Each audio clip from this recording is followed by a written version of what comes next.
Namaskar, Jai Shri Krishna. Rejuvenating text 1, text 2, text 3 and text 4 of chapter 12. Dhruva Maharaj goes back to Godhead of 4th Canto, the creation of the 4th order of Srimad Bhagavatam. Text 1, Maitreya Uvacha Dhruvam Nivrittam Pratibuddhaya Vaishasada Petam Nyum Bhagwan Dhaneshwaraha Tatra Gatasha Charana Yaksha Kinnaraiha Samas Tuyamano Nyavadat Krutanjalim. The great sage Maitreya said, "My dear Vidur, Dhruva Maharaj's anger subsided and he completely ceased killing yakshas. When Kuver, the most blessed master of the treasury, learned this news, he appeared before Dhruv. While being worshipped by yakshas, kinnaras and charanas, he spoke to Dhruva Maharaj, who stood before him with folded hands." Text 2. Dhanada Uvacha Bho Bhoha Kshatriyada Yada Paritushto Asmi Te Anagha Yatvam Pita Mahadesha Dvairam Dustyajam Tyajaha. The master of the treasury Kuver said, "O sinless son of a Kshatriya, I am very glad to know that under the instruction of your grandfather you have given up your enmity, although it is very difficult to avoid. I am very pleased with you." Text 3. Na bhavan vaditya kshan na yaksha Bhrataram tava kala eva hi bhutanam prabhurapya ya bhavayoha. Actually, you have not killed the yakshas, nor have they killed your brother. For the ultimate cause of generation and annihilation is the eternal time feature of the Supreme Lord.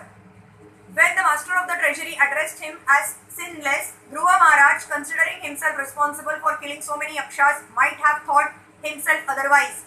Kuver, however, assured him that factually he had not killed any of the yakshas, therefore he was not at all sinful.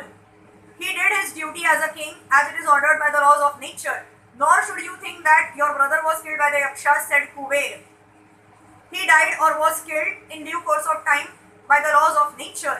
Eternal time, one of the features of the Lord, is ultimately responsible for annihilation and generation.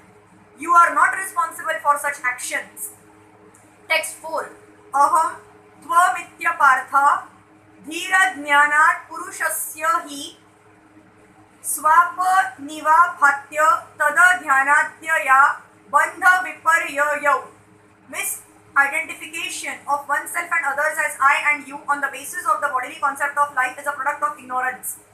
This bodily concept is the cause of repeated birth and death, and it makes us go on continuously in material existence.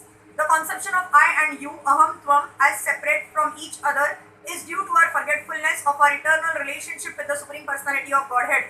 The Supreme Person Krishna is the central point, and all of us are his parts and parcels, just as hands and legs are parts and parcels of the whole body. When we actually come to this understanding of being eternally related to the Supreme Lord, this distinction, which is based on the bodily concept of life, cannot exist. The same example can be cited here with the hand is the hand and the leg is the leg.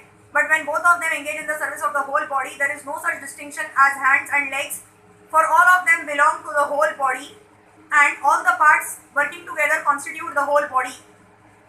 Similarly, when the living entities are in Krishna's consciousness, there is no such distinction as I and you, because everyone is engaged in the service of the Lord.